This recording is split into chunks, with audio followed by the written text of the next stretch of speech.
because I'm a girl, I'm not a bloke? Like, that's just so cruel. Okay, so this is my first day on this apprentice job. This is like my first like proper job.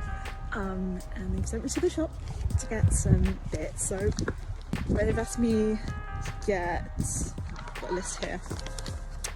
Water hammer, 10-foot fallopian tube. That's stupid. Use your common sense. Copper magnets, tartan paint, and a long stand. Gotcha. Gotcha. I don't really know what these are. My dad used to do like stuff like this, so I thought like I'll follow in his footsteps. Yeah, I think I'm at the shop, so I'm gonna update you when I've got the stuff. Okay, back in the car now. I went into the shop. I literally just like found like the first employee because I don't know what these things are. Like, I've never really done this before. Went in and just went to like the first member of staff, showed him the list, and he like starts laughing at me, and I'm like, and then I just like go around the corner and I just start looking for stuff, and then I found like this guy. He looks like an older guy, and I was like, okay, this older man, like he looked quite like sweet. I was like, he's probably gonna like hopefully like take pity on me, tell me where this stuff is. And then he starts like giggling, and then like these two other lads that come around the corner, they start laughing at me. Better luck fucking next time. They're like, oh, look at the list, look at the list. I'm like, what? Like, I don't know what this stuff is. Like, then they look at the list, they're like, none of this stuff exists. And I'm like, what? And I like have another look at the list, and it's like 10-foot fallopian tube. Obviously that's not a thing. You are so dumb. You are really dumb. They're proper laughing at me, and I spent like so much time trying to get to the shop and then come back out. I've been out for like nearly 2 hours trying to get this stuff. I'm gonna go back to the site, and then they're all gonna like laugh at me. Like, I don't know, like, what's the point? Like, that's just so mean. Like, is it because I'm a girl? Is it because I'm not a bloke? Like, is that what it is? Is that just, oh, let's just take the piss out of her because she's a girl? Like, is that what it is? That's just so cruel. Spent 2 hours hunting for a 10-foot fallopian tube and a long stand. The job site didn't haze her because she's a girl. They hazed her because that's day one of every apprenticeship. Welcome to the trades. Men overall work 52 minutes more each day than women. Women are twice as likely to work part-time. Women take leave from work more frequently than men, and for more extended periods of time, 34 days a year versus 21 for men. Women use 88% of their vacation days compared to 82% of men, and women call in sick 30% more frequently than men. Then on top of that, men work most of the dangerous jobs. Men work most of the STEM careers that pay more. Women go into jobs that pay less. The top 10 careers that pay the most are male-dominated. Top 10 careers that pay less are female-dominated. So men typically go into jobs that are more dangerous and infrastructure-oriented. Women go into jobs that are more people-oriented. And that's not gonna, they're not gonna pay you as much. Women also get their period every month. They also give birth. They also have postpartum. Men work 52 more minutes a day, take the dangerous jobs, and still get blamed for the pay gap. Fellas, at this point, the math isn't mathing for anybody. If women were paid equally for the work they are already doing in the United States, there would be $400 billion more in the economy, which would be very good for the economy. Women are not going to put that money in a Swiss bank account. They're going to spend it and nourish the economy.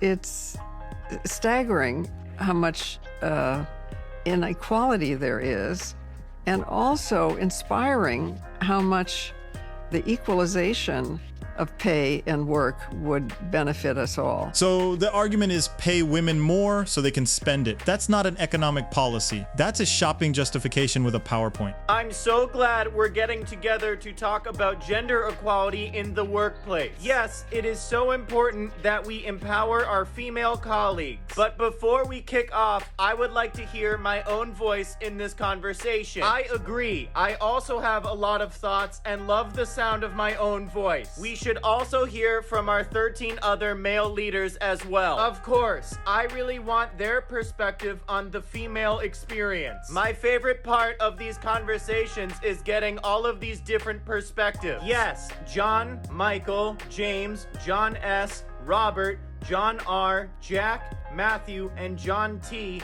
all have invaluable insights. We are all so amazing for having these conversations. We deserve a lot of praise. We truly are heroes for having these conversations, and everyone on LinkedIn should know about this. We are now out of time and have to stop talking about gender equality in the workplace. That was a valuable 15 minutes, and I cannot wait until the next conversation about gender equality. A room full of men patting themselves on the back for talking about women's equality, and somehow, nobody saw the irony until it became a skit. Fellas, this one writes itself. Do you take into account the fact that on average a male full-time employee works longer hours than a female full-time employee?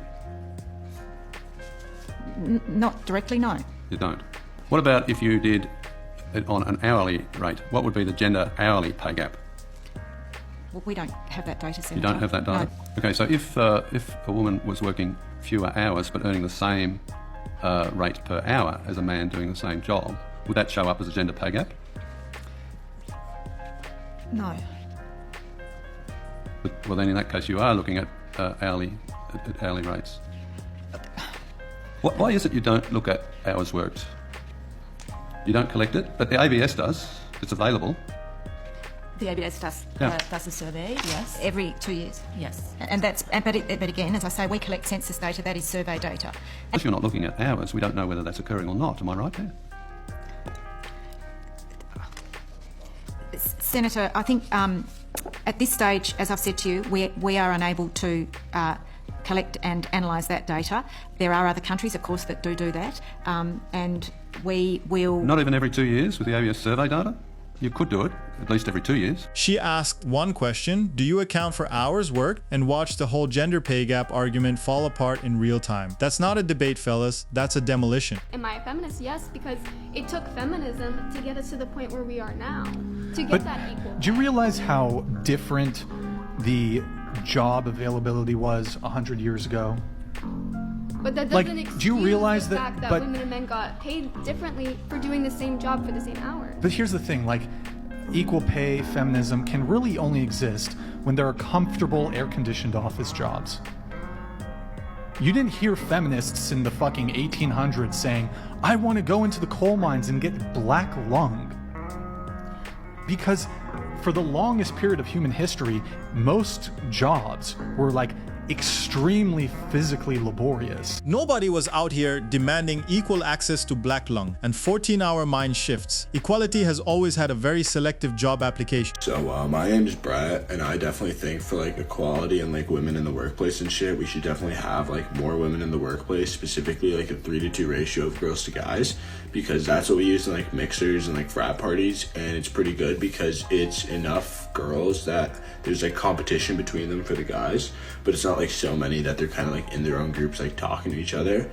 And then in terms of like the gender pay gap, I definitely think like women deserve less. Brett out here applying fraternity mixer math to corporate HR policy. This man is not the ally they asked for, but he might be the one they deserve. I remember walking in a room with my male co-host, and I would always walk behind, or people always shook his hand first, or he would always get the eye contact. Those little dynamics of just how men operate at work versus women. Even in the script copy of the show every night, I'd have to go in and go, can I open the show tonight? Can I say welcome to the, E-News? Why does he always get the first line? I know that sounds silly, and it's not an sound ego silly thing. at all. I talked about that with Brian Gumpel and wanting a 50-50 division of labor on the Today Show, and Brian insisted he had to open every show, he had to throw to weather, he had to throw to every commercial break. And I think it's all subtle sexism. It's about what's fair. Oh, yeah. I couldn't agree with you more. You want an equal division of labor, you want equal pay, you want to even the playing field.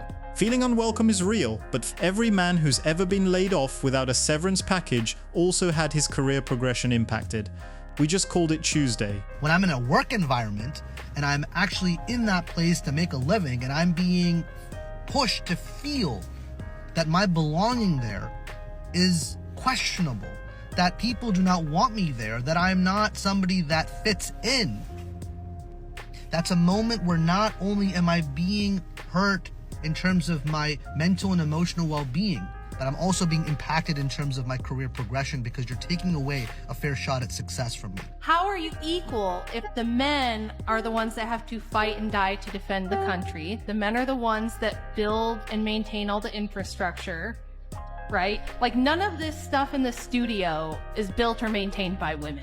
You know that like 90% of infrastructure jobs are still held by men, and that if you look at the top 20 jobs held by women now in 2024 versus 1924 are almost the exact same. So women have had 100 years to do whatever they want, and they still do the same 20 jobs they did 100 years ago, other than we switched out farm labor for HR work. But other than that, we're secretaries, nurses, daycare ladies, early childhood education, administrative assistants, retail workers, all the same shit that we were a century ago. Women have had 100 years of complete freedom to choose any career and still pick the same 20 jobs. At some point, that's not oppression, that's a preference.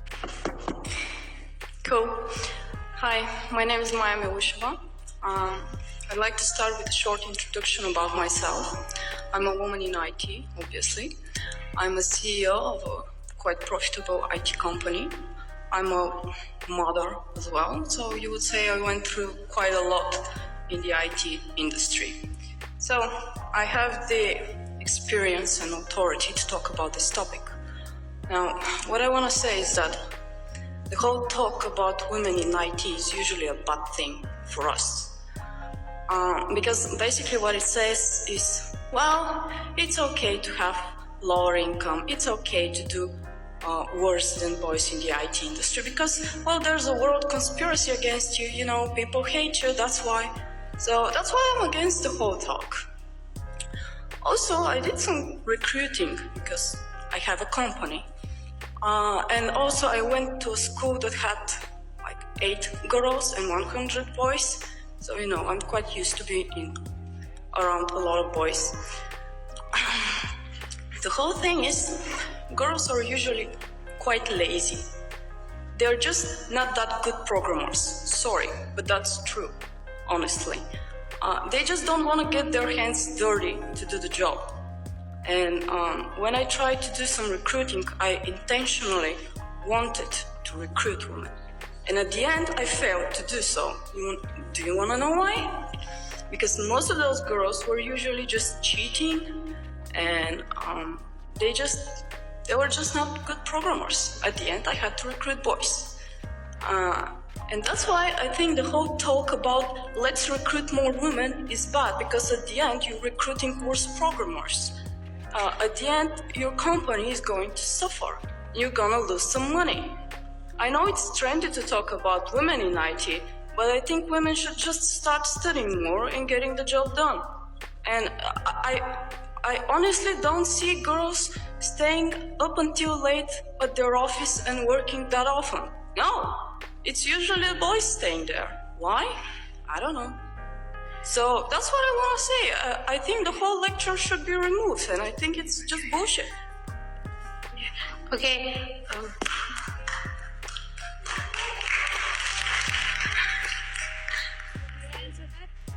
One second. What do I? Okay. Okay. Everyone has its own opinion. I just want to say one thing. Make one thing clear. The whole idea of this presentation is not the sentence, we should recruit more girls. No, we know there is a meritocracy system, and each company should recruit the best program there. The whole idea of this kind of projects and communities is just to spread the word that, hey, there is a project where you can really come, and if you want to really learn, you can learn. Then it's not our responsibility how people may want to just make use of what is offered. We just want to make sure that there is people who are making a career here. They are overcoming the A female CEO in IT said it herself. When the woman running the company tells you the diversity hiring narrative is hurting the company, maybe it's time to listen. It's pretty privileged applying corporate. The truth is, it goes both ways. Beauty opens doors, but once you're inside, it might work against you. She only got that job because she's pretty. She must be sleeping with someone. Men don't get their achievements discounted by their looks. Pretty privilege exists, but in the workplace, it often turns into pretty punishment. Your work gets dismissed. Your competence gets questioned. Some male boss that you trusted might want to sleep with you and make everything uncomfortable. I've had so many pretty competent friends get their work diminished by men who want to sleep with them at work. Sometimes you have to work twice as hard to be taken seriously. So being pretty opens doors but also closes them, and works against you but also for you. At some point, pretty privilege needs to pick a lane. Flexibility is what they'll give you instead of money and promotion. You get to leave at 3. He gets the clients, the bonuses, the promotions. Now, I'd say you both chose these arrangements, but maybe only one of you knew exactly what you were choosing. She chose flexibility, he chose the grind. And somehow the outcome being different is the system's fault. Choices have consequences. That's not a conspiracy, that's arithmetic. Whoever fought for women to get jobs. Why? Why did we do that? I am so tired. I want to just put my feet up. Like, I am, oh my God. Fought for 100 years to get into the workforce, and now she wants her feet up. The dream was achieved. Turns out the dream had a Monday morning. I think as a woman, we're very conscious about how we're perceived. One thing I admire about a man, right, or a man generally with the masculine energy, men go after what they want boldly, unapologetically, with absolute conviction. And I find in most cases with women, we calculate the pros and cons, how we will be viewed, how we will come across. That's just one sphere. But I think obviously in certain rooms, the boys' club exists. We cannot run from it. It's a reality, and that's why there's challenges with gender disparities, even with salaries. You and I could be working the same job, but because I am a certain gender, and we find this out by conversation and dialogue, and I mean, I've been in corporate and I have experienced where people work in the same position, but because of different genders, the men will get 3 times as much as the woman does. It is an unfortunate reality that exists, and one that we're trying to really break those barriers around. She literally just described why men get paid more: boldness, conviction, no second guessing, and then in the same breath blamed the boys' club. The answer was in the first half of her sentence. Bringing it back to the workplace, do you pay in Nigeria? Have you had any instance in Nigeria where they say that a permanent secretary that is female earns lower than a permanent secretary that is male, or a medical doctor that works in UCH or in Luth earns lower than a male counterpart, or even in the Ministry of Labor or Ministry of Interior that somebody is paid lower, or even in the private sector? So the issue of equality is really over bloated when it comes to the workplace in Nigeria. And so I would not say that that's a major challenge in this climate. I'm not stereotyping to say these jobs are for women. No, there is no job that's for woman or job that's for man. It's the job that is for those who can. A man from Nigeria just said the gender pay gap is overblown and any job belongs to whoever can do it. They flew over the whole Western narrative and landed on common sense. So 100,000 women went on strike today in Iceland to demand gender equality. The entire population is 370,000. So over 25% of the population went on strike. And I have some crazy news for you. The economy did not come to a stop, and it continued as normal. The only memo I got was that HR departments were getting no complaints for the 24 hours that the women were on strike. And men were writing that they were really sorry women didn't get gender equality. But I heard one CEO said it was nice to finally get some shit done, end quote. 100,000 women went on strike. And the only notable change was that HR had a quiet day. I'm not saying anything. The data is saying it.